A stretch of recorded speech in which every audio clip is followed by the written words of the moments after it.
Hey everybody, how you doing today? So, as you may have seen in the news, the Seattle Mariners are going to retire Ichiro's number for the team. Great news for him. 100% needed to be done. But it should have been done a while ago. I mean, he's been retired from baseball for 5 or 6 years, and just now, this many years later, only after elected to Hall of Fame, did they decide it worthy for this nearly 100% no doubter to be having a number retired. Unbelievable. So I started doing some research and I made a matrix that I'm going to share with you now. So right away, I just want to show you some things I did for the local guys, Dodgers, Angels, and Padres. Anything in green here, those are Hall of Fame players, and my columns included the year they retired from MLB, the year their team retired their number, and the gap in between. So you can see with the Angels, they were like, yeah, no doubt, just put his number up there, quick, before anybody else does, because, you never know.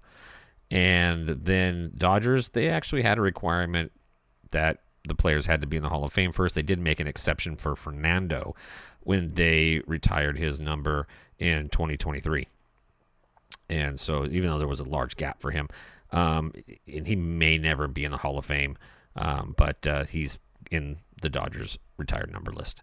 And then Padres, I'm not sure what their criteria is. They only have 5 players that are worthy of this honor. Trevor, the paint wasn't even dry, and they threw his number up on the wall and said, 51, go, up there. And that was that.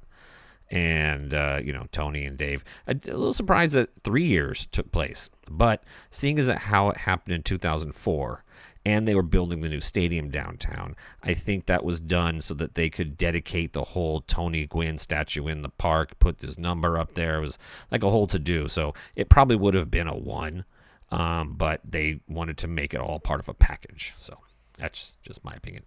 All right. So what I did is I made a matrix 2 of all these Hall of Fame players ranked by their level of unanimity. Is that a word? It is now. Unanimity.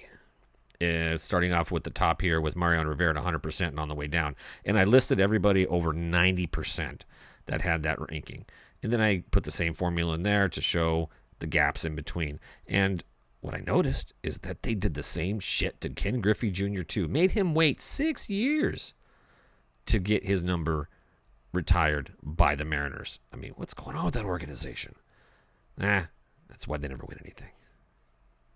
So it was pretty cool going down and seeing a lot of these things. A lot of them are below, less than, 1 or 2 for many of these.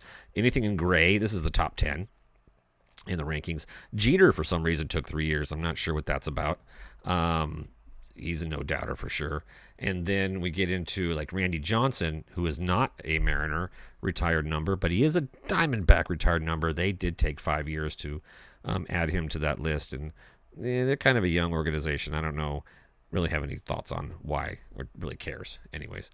But as we scroll on down the line here, Ricky Henderson took 6 years. Reggie Jackson took 6 years with the Yankees. I'm not sure why the Yankees waited that long. I don't know what their criteria exactly are. They've retired about 45 numbers as it is from all their years.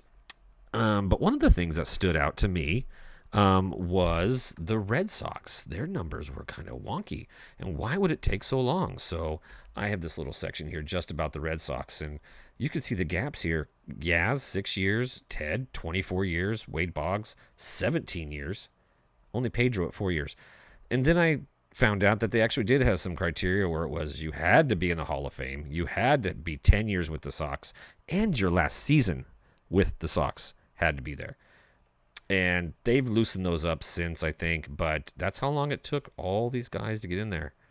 In fact, I read a story about Ted Williams. When they retired his number, there was like 15,000 people at the game. They were having a bad season that year. It was just not a lot of fanfare. So I'm sure if you Google it, you'll find more info. Vlad Guerrero, even though he was with the Expos and the Angels, does not have a retired number. Of these 90% plusers, he's the only one that does not have a number to retire. And then some of these are much older. They didn't really have numbers and whatnot. And then I did find out something about Roberto Alomar, which I did not know. Let's get that over here. That Roberto Alomar was actually with a whole bunch of teams. And, my charts off here, but whatever. I'll send you a sheet that shows everything in much finer detail. And Alomar's number was retired back in 2011, but with the allegations of sexual misconduct came out in 2021, they put his number back into rotation. So if anybody wanted it, it's there. It's now unretired. So anyways, I'll send you guys a link to this chart, and if you want to mess around with it. So see y'all later.